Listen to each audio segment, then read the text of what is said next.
Koyao, selamat datang di Emawa Podcast. Tentunya podcast yang menjadi rumah dan tempat cerita yang seru buat tong semua.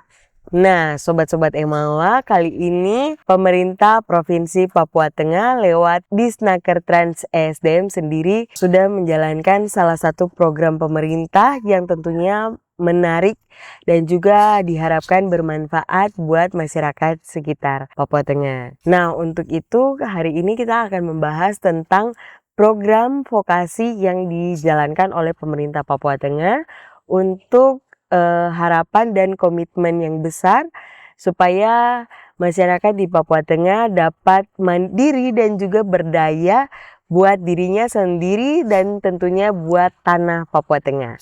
Untuk itu hari ini Tong punya edisi spesial karena kita langsung turun ke lapangan tempat program Biovlog atau program vokasi ini sendiri dijalankan. Tentunya kita sudah ditemani oleh narasumber hebat kita di hari ini. Bapak izin boleh perkenalkan diri. Shalom, nama saya Philip Rumi.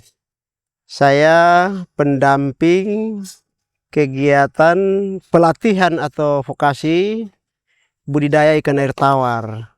Ya, Bapak kalau tugasnya pendamping itu seperti apa?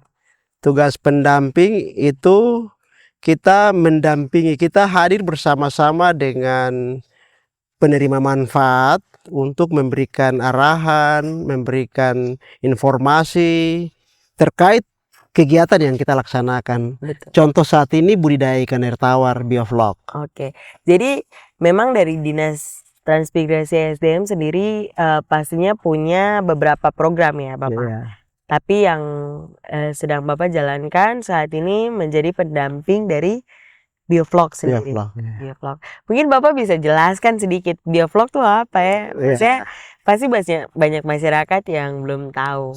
Ya, Biovlog itu sama dengan teknik piara ikan air tawar yang modern, yang terbaru. Kolam kecil tapi hasilnya banyak. Jadi waktu itu pas Bapak membawa masyarakat yang jadi perwakilan Papua Tengah sendiri menjalankan program vokasi itu pelatihannya di mana Bapak? Terima kasih sekali karena kita berkesempatan. Ini kita punya masyarakat terpinggir yang mungkin di televisi dong lihat Jawa. Tapi terima kasih karena pemerintah Provinsi Papua Tengah menghadirkan program ini. Dong juga kesempatan injak tanah Jawa. Selain belajar dapat ilmu, dia bisa lihat, oh ini negara saya begitu. Jadi kita belajar di Bandung, Subang. Oh, Subang, Jawa Barat. Jawa Barat ya. Oke. Bapak, kalau Bapak dari pemerintah sendiri, mewakili pemerintah, yang Bapak lihat sendiri waktu itu apa sih pemerintah punya komitmen atau harapan untuk membawa kita punya masyarakat untuk pergi ke Jawa ikut pelatihan. Kalau Bapak lihat tuh bagaimana? Pertama, saya bersyukur karena dengan adanya daerah otonom baru, kita bisa punya wilayah sendiri. Pemerintah istilahnya ada gubernur di wilayah kita. Dulu waktu kita gabung dengan Provinsi Papua itu tidak pernah kita kebagian program ini. Dengan adanya Provinsi Papua Tengah ada sendiri, kita masyarakat yang di kampung-kampung pinggir mereka juga kesempatan. Jadi senang sekali pemerintah bisa menghadirkan program ini untuk kita orang Papua. Kalau dari pemerintah sendiri, kenapa pemerintah mau bikin program kayak begini Bapak? Program pelatihan ini? Ini program afirmasi Otsus. Program ini untuk menjama, menolong orang Papua yang selama dong tidak rasa program ini. Dong Otsus itu apa? Itu pisang goreng kah? Itu kasbi bakar kah? Tapi dong tahu, oh ini Otsus. Otsus itu kita dapat kesempatan dari kampung Makimi sini. Saya bisa ke tanah Jawa. Wow, udah kolam besar-besar. Cara kasih makan ikan begini ya. Dulu di kampung saya pergi mengail dari kali, dari laut. Itu Otsus punya dampak yang kita masyarakat dong rasakan. Oke. Lalu Bapak berarti pemerintah mau pastinya untuk masyarakatnya juga bisa berdaya. Berdaya, ya. Bisa berdaya. Terus kalau Bapak lihat sendiri, target jangka panjang dari program ini tuh bagaimana? Ya, target jangka panjang ketika Provinsi Papua Tengah ini ada, Bapak Kepala Dinas bilang begini, ambil 2 titik untuk menunjukkan bahwa ini pekerjaan yang kita kerjakan di Provinsi Papua Tengah. Ini kawasan ini sudah dikerjakan oleh Provinsi Induk Papua. Tapi ada titik yang mana kita yang kerjakan. Jadi jangka panjangnya itu di biovlog misalnya. Kita berharap ke depan di kampung ini mama-mama yang di tetangga sebelah sana, anak-anak muda yang menganggur, dong datang lihat, oh Bapak saya bisa dapat juga kah. Jadi saya sebagai pendamping, saya bersyukur, malah bermohon kalau bisa program ini jangan putus supaya yang lain lagi dapat begitu. Pasti program ini kan diharapkan dia punya anggota banyak Ya. gitu. Kalau waktu itu Bapak lihat sendiri sebagai seorang pendamping, waktu itu pemerintah bagaimana proses mengumpulkan atau rekrutmen dari masyarakat sendiri untuk ikut program pelatihan ini tuh seperti apa? Di dinas kita itu sudah melakukan pendataan tentang pencari kerja. Banyak sekali tumpuan anak Papua yang ingin dapat kerja. Kebanyakan ini kan bermimpi dapat pekerjaan sebagai pegawai negeri. Tapi setelah kita sampaikan bahwa bukan cuma pegawai negeri, ada wirausaha, Iya betul. ada UMKM.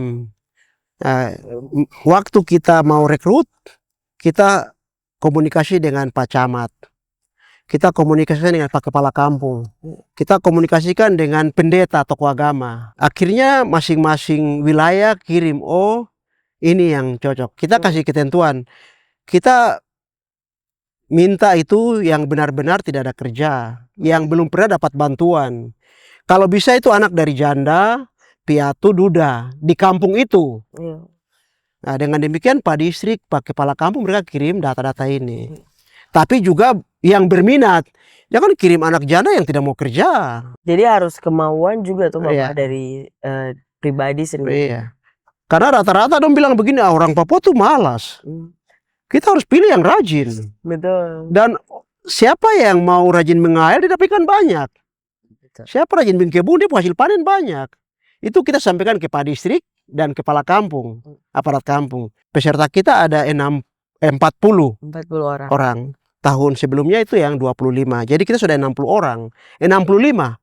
Kita berharap jadi 100-200 orang ke depan. Karena ini masyarakat kampung-kampung ini dong bilang itu barang apa itu. Waktu datang lihat di sini, wih ada ikan. Wih ikan banyak sekali. Senang. Berarti banyak juga yang masyarakat yang belum tahu ya Bapak tentang Ya, biovlog. Bapak tapi kalau Bapak melihat sendiri, kan biasanya masyarakat atau tong punya orang Papua nih, kalau ikut pelatihan begini kan pasti dong sudah pergi pelatihan langsung pulang langsung bubar jalan. Tapi kalau Bapak melihat nih bagaimana? Bapak punya cara sendiri supaya dong tidak hanya pulang dari Jawa bawa ilmu saja tapi juga dong bisa terapkan dan juga pastinya yang Bapak seperti yang tadi Bapak bilang pastinya Bapak harapkan untuk berkepanjangan terus di jalan terus. Kalau Bapak melihat bagaimana? Kita pemasyarakat Papua ini hidup dari alam, jadi sudah terbiasa dapat sagu, dapat ubi, pilau, dapat ikan. Kalau kita ambil mereka untuk vokasi atau pelatihan, pulang terus kalau tidak kasih peralatan begini kan tidak ada. Tapi kalau kasih peralatan baru kentara, siapa yang mau berusaha? Waktu-waktu lalu itu pulang latihan tidak ada peralatan. Atau peralatan juga cuma sebagian. Dia cuma dapat kolam, dia tidak dapat dia punya vitamin, dia tidak dapat dia pakan, dia tidak dapat dia punya ikan. Bagaimana bisa berkembang? Jadi yang kita punya pengalaman di Papua Tengah ini, praise the Lord, syukur alhamdulillah. Karena dikasih langsung lengkap. Ada ikan, bibit ikannya, ada pakannya, ada vitaminnya, ada peralatan sistem air AC-nya, ada sistem airnya, pembuangan air, udara. Jadi yang mau kerja tentu dia nikmati. Yang jadi masalah adalah Ya latar belakang kadang-kadang suka malas-pamalas toh. Iya betul. Baru tidak ada dia peralatan, ya jelas dia marah-marah pemerintah. Iya. Tapi kalau begini, oh disenang sekali. Baru kapan lagi? Baru saya bagaimana kan sebenarnya lagi mau ikut ini Bapak. Itu yang kita harapkan. Iya iya. Tentunya berkembang terus. Bapak sebagai pendamping sendiri, Bapak kan pasti sering sekali untuk turun ke lapangan melihat Bapak dorang yang mendapatkan penerima manfaat lah dari program ini. Kalau Bapak lihat, Bapak dong punya konsistensi itu seperti apa? Apakah sudah bagus kah atau masih belum? Ya, yang jelas sudah bagus tapi belum sempurna. Karena kadang-kadang kita juga beda pendapat dengan peserta. Karena ada hal-hal yang kurang. Yang tinggal jauh, dia punya pakan terlambat datang. Apalagi kita ini lewat pihak ketiga. Ada material yang masih kurang, kadang-kadang kita beda pendapat. Tapi puji Tuhan rata-rata mereka punya kemauan. Buat jalan terus. Buat jalan terus. Mereka senang sekali hadirnya pemerintah ini. Saya di kantor kadang bilang begini, kita itu perpanjangan tangan Tuhan. Kita jadi saluran berkat masyarakat. Pastikan saya jadi saluran berkat. Jangan saya penghambat. Betul. Datang baru sebagian tinggal untuk saya, baru kita tidak boleh. Kita harus kasih rakyat punya. Betul. Jadi untuk kita yang biovlog ini rata-rata berkembang semua. Luar biasa. Tepuk tangan dulu.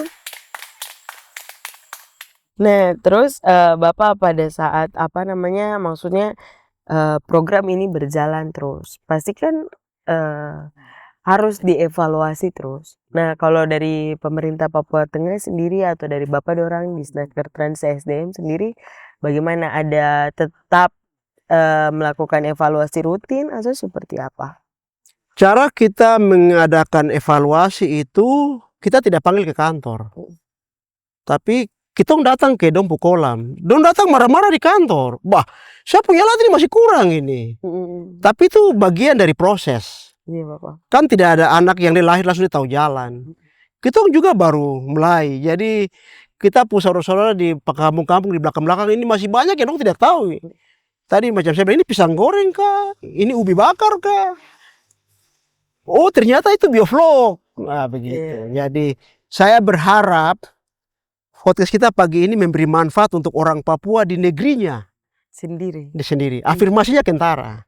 Saya bangga punya gubernur yang tahap awal beliau bilang begini, jangan cuma kasih rumah, tapi bagaimana tumbuhkan UMKM mereka itu. Tepuk tangan dulu. Berarti ini Bapak memang tahu karena Bapak langsung turun ke lapangan. Iya.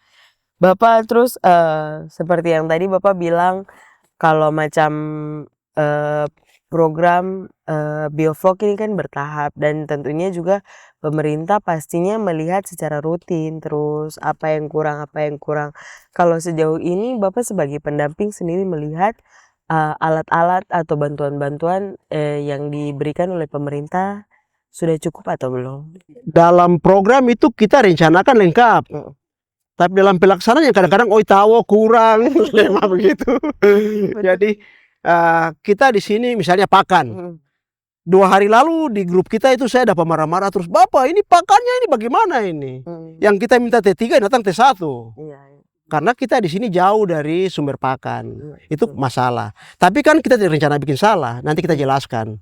Dalam proses ini kita ingin dapat 5 tapi kadang datang 3. Tapi kita bersyukur untuk apa yang ada. Saya berharap kerja baik-baik supaya lebih banyak lagi kamu berkat. Siapa yang kerja baik macam ini contoh. Dia Pukolam sudah sampai berkembang. Yang marah-marah mungkin dia jual dia Pukolam. Betul. Tapi saya tahu siapa yang dia jual dia Pukolam. Tapi kalau bisa jual sama teman yang juga dia tahu ilmunya. Ya karena ada kita bukan anak Papua yang tunggu lama-lama. Aduh, saya punya peralatan ini belum lengkap ini. Saya semua kerja tapi belum lengkap. Tapi ada yang sabar, banyak yang sabar. Hari ini kita bisa saksikan di podcast ini bahwa yang sabar akhirnya dia bisa panen. Iya betul. Tepuk tangan dulu. Kalau alat-alat sendiri apa saja Bapak yang pemerintah siapkan? Pemerintah siapkan lengkap. Mulai dari kolam, pakan, bibit, uniring, vitamin. Jadi lengkap kita bikin rencana itu. Hanya kan di Nabire belum ada. Jadi perlu pihak ketiga pesan ke Jawa kah, Makassar kah. Proses pesan dong tunggu dong marah-marah. Tong baku marah. Apalagi kapal. Transportasi ini lama. Macam ini kan sebenarnya dari durasi waktunya ini sudah panen kedua, mau masuk panen ketiga. Karena setiap 3-4 bulan kita panen. 3-4 bulan kita panen. Waktu panen itulah yang mereka jual. Kita bilang begini, kau jual uang untuk kau tidak bagi kita 1 sen pun. Karena ini pemerintah bantu untuk kamu. Di situ tempat dong senang di situ. Tapi Bapak sebagai koordinator sendiri, pendamping sendiri, Bapak pada saat melihat dong punya hasil tuh bagaimana? Waduh, Menurut Bapak mau penilaian tuh bagaimana? Sudah cukup kah atau masih perlu ditambah atau bagaimana? Iya, untuk saya senang sekali karena kita punya masyarakat OAP yang tadi generasi muda yang dong tamat SMA, dong jalan kadang-kadang ikut hal-hal buruk. Tapi kalau ada pekerjaan begini, dia pergi jaga depo kolam. Ada kegiatan untuk dia mengurangi pengangguran, menciptakan lapangan pekerjaan. Itu baru pemerintah Papua Tengah. Betul. Nah, Bapak sebagai pesan penutup, mungkin Bapak juga bisa kasih sedikit motivasi begitu untuk anak-anak Papua Tengah yang lainnya. Kaum muda ini kan maksudnya biasa masih malas untuk berusaha. Mungkin dong cuma melihat pekerjaan dari sisi yang tadi Bapak bilang, pekerjaan tuh hanya PNS saja. Tapi mungkin Bapak bisa sebagai maksudnya partisipan langsung yang terjun ke lapangan. Mungkin Bapak bisa kasih sedikit masukan atau tidak motivasi begitu untuk anak-anak muda nih di Papua Tengah. Saya mau berpesan kepada anak-anak muda, khususnya OAP. Yang pertama, karena kita ini termanja dengan alam yang menyediakan. Jadi kadang-kadang orang luar bilang orang Papua itu malas. Waktunya sekarang kita keluar dengan Papua Tengah ini dari kalimat malas itu. Bagi anak-anak muda, kita di kantor tuh bikin pendataan pencari kerja. Ribuan. Kita di kantor, kita programkan untuk dia jalan terus. Jadi siapa yang kerja baik, kerja rajin, pasti dia berkembang.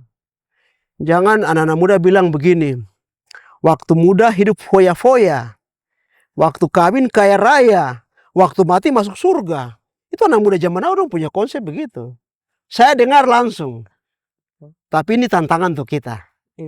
Bagaimana kita menjawab tantangan itu.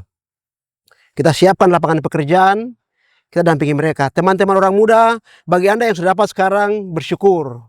Kau kerja baik-baik supaya jadi berkat, kau jadi contoh untuk teman-temanmu yang lain yang belum dapat program ini.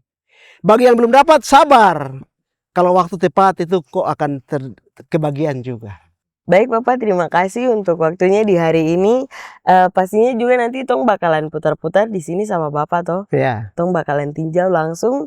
Dia punya lokasi yang Bapak tadi cerita banyak tuh, supaya kita bisa kasih tunjuk juga ke masyarakat kalau program ini dia berjalan.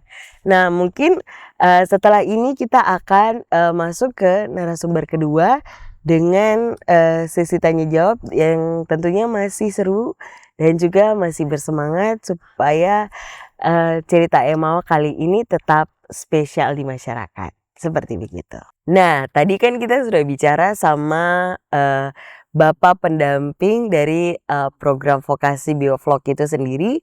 Dan sekarang tentunya kita juga sudah bersama dengan narasumber kita yang luar biasa hebat, penerima manfaat dari program vokasi Biovlog itu sendiri.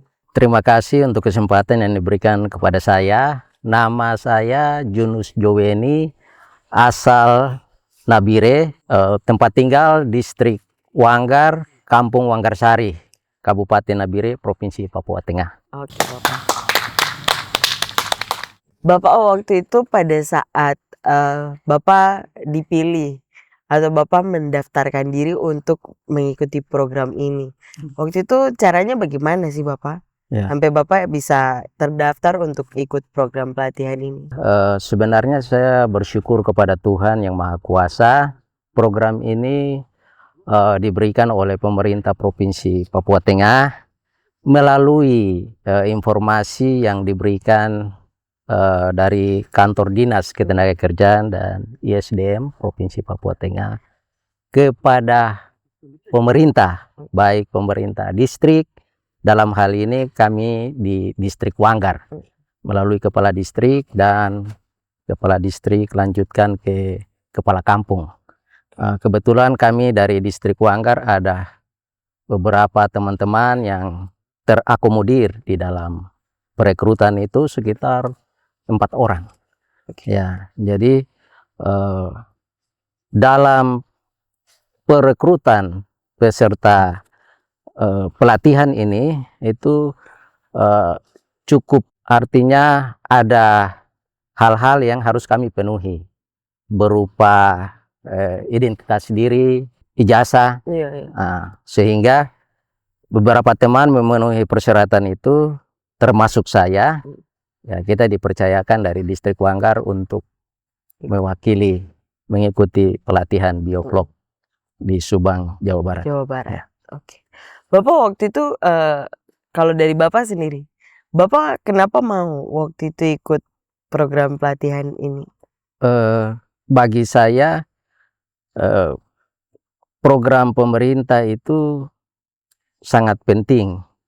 Kita mengambil sikap positif dari setiap program-program yang ditawarkan oleh pemerintah. Saya sendiri belum paham tentang bioflok waktu perekrutan. Iya. Tetapi ada keinginan untuk bisa memelihara ikan bioflok. Bapak kalau Bapak melihat sendiri bioflok ini, kira-kira usahanya bagaimana setelah Bapak menjalankan itu? Apakah dia bagus atau dia bermanfaat untuk Bapak atau tidak? Ya, bagi saya penerima manfaat itu luar biasa. Pertama, sisi positifnya, kita di Papua ini minim dalam usaha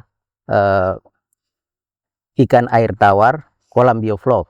Ada hal-hal yang kami dapati yang sebenarnya kami tidak pahami tentang pemeliharaan ikan. Pertama, ikan air tawar. Terus yang kedua itu menyangkut dengan ilmu. Ya, itu ilmu yang kami dapat itu kami bisa terapkan kepada keluarga, saudara, tetangga yang sebenarnya mereka juga ingin mendapat program bantuan bioflok. Yang berikut, yang ketiga itu menyangkut dengan bagaimana merubah ekonomi. Ya, seperti teman saya yang punya kolam ini pertama dapat 1, tetapi karena ada minat, ada keinginan yang tinggi, sehingga dia bukan 1 kolam saja, tetapi dia kembangkan jadi 1, 2, 3, dia tambahkan 3 lagi. Itu keinginan kami. Apabila yang kami pelihara sekarang kira-kira bulan Juli atau bulan Agustus kami jual, itu kami kembangkan. Mungkin kami kasih masuk 750 ekor, ya mungkin kami kasih masuk lagi bisa 1.600. Karena kolam bioflok ini yang kami dapat itu diameter 4, itu isinya minimal 1.600 ekor ikan. 1.600. Kalau kita pelihara di kolam biasa dengan diameter 4 ini 1.600, tanpa dengan alat, dengan aplikasinya, otomatis ikan itu nanti banyak yang mati. Karena terlalu sempit. Iya, penyebaran udaranya kurang. Bapak, kalau yang Bapak lihat sendiri sebagai penjalan usaha bioflok ini, target 1-2 tahun ke depan itu seperti apa?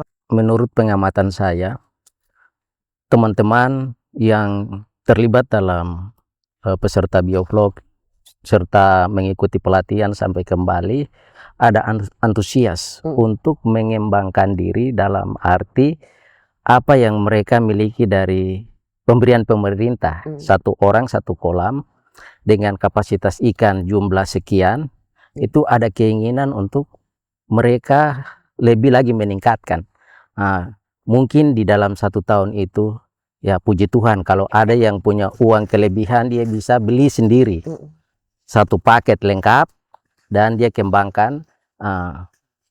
Yang kami lihat dari sisi ekonomi pasar, ikan bioflok untuk Kabupaten Nabire bahkan Provinsi Papua Tengah itu kurang dalam arti program ini baru terlaksana itu 2023-24.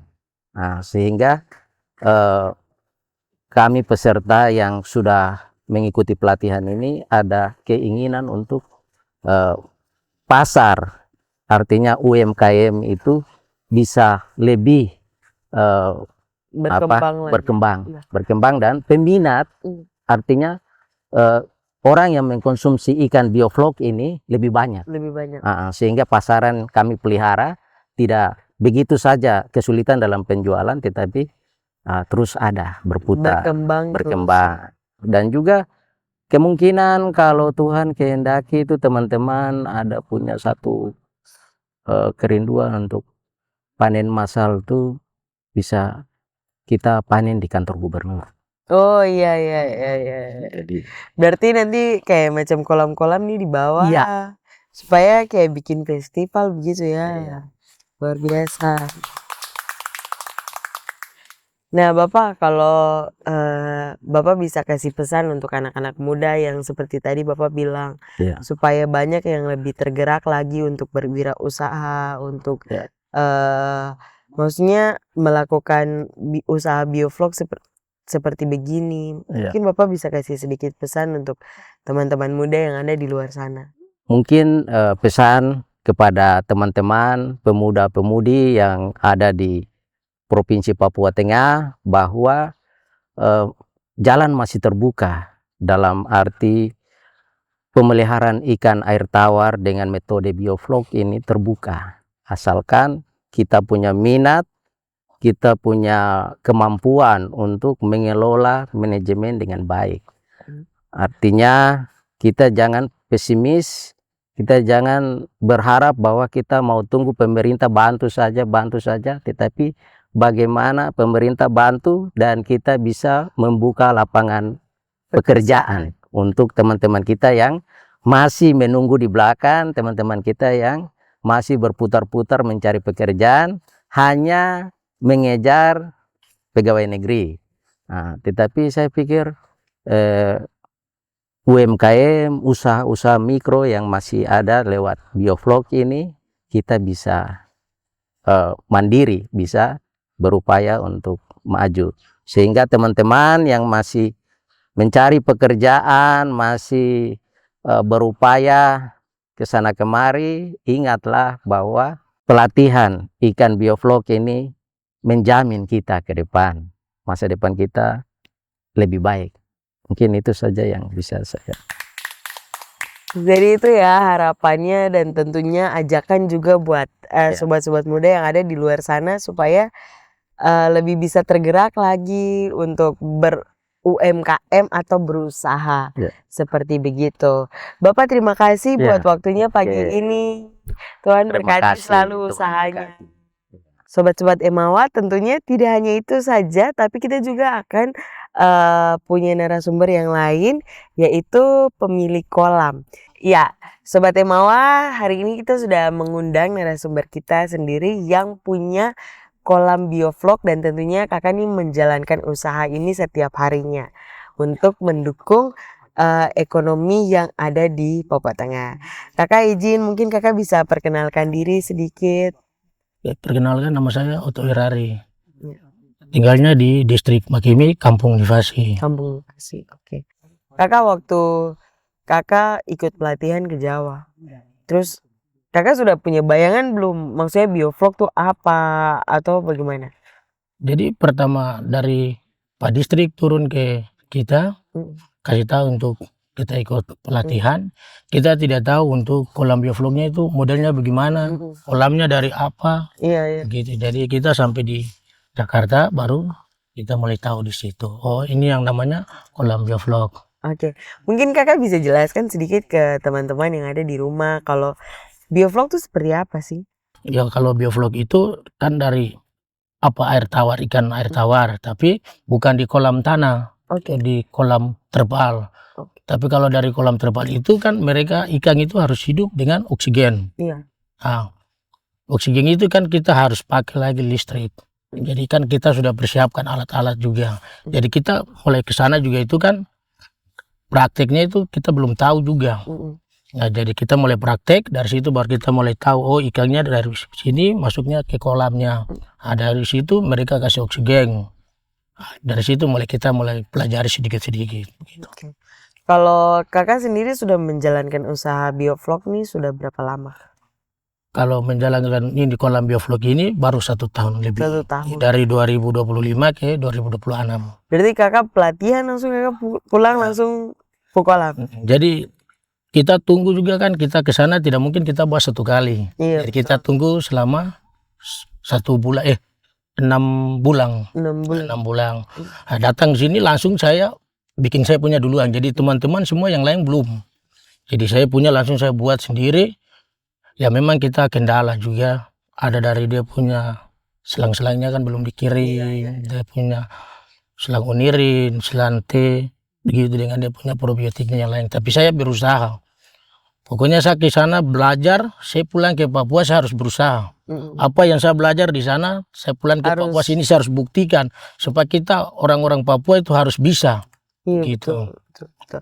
Kalau kakak Pukolam sendiri kan dong bilang awalnya pemerintah kasih 1. Nah, sekarang kakak bagaimana sampai kakak Pukolam nih lumayan banyak nih di belakang? Mulai dari saya pasang kolam pertama, saya mulai kasih masuk ikan. Nah, mulai dari situ kan kita kasih masuk juga itu kan bukan kasih masuk kosong saja. Itu kan harus ada probiotiknya. Jadi dari molase, terus vitamin, pokoknya dia punya obat untuk jamur. Iya. Itu semua. Jadi kan ikan yang kita bawa dari kolam dengan kolam biovlog itu beda. Jadi kita rasa kolam ikan biovlog ini enak, makanya dari keluarga maksudnya istri bilang kita harus tambah lagi. Iya. Begitu. Istri mendukung saya juga. Berarti keluarga juga dukung ya? Dukung juga. Jadi semua ini yang saya buat nih kan sepakat dengan istri. Iya. Jadi saya buat ini, istri juga mendukung. Jadi akhirnya saya tambah lagi 3 kolam. Dari kolam biovlognya 3, kolam cornya 4. Begitu. Oke. Kalau kakak melihat sendiri, maksudnya dia punya perkembangan seperti yang tadi kakak bilang dari 1 kolam ke sekarang kakak punya 4 kolam. Kakak rasakan dampak apa ke ekonomi keluarga? Keluarga sudah yang kemarin saya rasa setengah mati, sudah agak meningkat sedikit dengan dia punya sumber keuangannya. Iya. Berarti membantu juga ya kakak. Lalu mungkin kakak bisa ceritakan sedikit kayak tadi kakak bilang kan ikan yang di kolam biovlog dengan ikan di tanah ini rasa beda. Kira-kira itu karena apa, faktor apa? Nah, jadi kalau faktornya itu karena kan kita kasih dia punya vitamin. Itu ada vitaminnya, ada probiotiknya dengan dia punya molase. Jadi itu kan kolamnya itu kita kasih taruh semua probiotiknya. Jadi kita aduk jadi satu, dia punya garam, dia punya kapur, semua jadi satu, kita aplikasi airnya lagi. Kalau aplikasinya airnya sudah bagus, baru kita kasih masuk ikan. Begitu. Berarti nanti kita boleh langsung ke kakak Pukolam nih lihat-lihat. Bisa. Oke, kakak mungkin kakak bisa kasih pesan motivasi juga buat sobat-sobat muda yang ada di luar sana, bahwa kakak sendiri rasakan bahwa ada peningkatan kualitas hidup dan juga ekonomi, membantu istri dan anak-anak juga. Mungkin kalau kakak jadi PNS mungkin tidak kayak sekarang apa tuh kakak? Mungkin kakak bisa sampaikan sedikit ke anak-anak muda yang lain. Tapi saya bisa sampaikan ke Pak Gubernur dulu. Oh iya, boleh. Oke. Untuk Pak Gubernur, mungkin saya ini berusaha dengan pribadi, maksudnya uang pribadinya saya sendiri dari 1 kolam dan naik sampai 3 kolam. Mungkin saya bisa bikin proposal dan saya yang akan mengantar sendiri ke kantor gubernur. Mungkin dari Bapak Gubernur bisa bantu saya. Begitu. Terus kalau untuk saya juga ini mungkin dari Pak Gubernur bisa bantu juga dengan kita semua dari 40 peserta ini dengan pakan. Karena kami ini juga kekurangannya itu di pakan. Pakan ya. Untuk teman-teman anak-anak pemuda Papua, jangan kita terlalu banyak santai. Kita harus berusaha mandiri, kita harus bekerja. Karena kalau kita tidak bekerja, kita tidak bisa makan. Begitu. Oke. Baik, terima kasih Kakak buat waktunya. Mungkin nanti kita bisa langsung lihat-lihat ke Kakak Pokola. Terima kasih.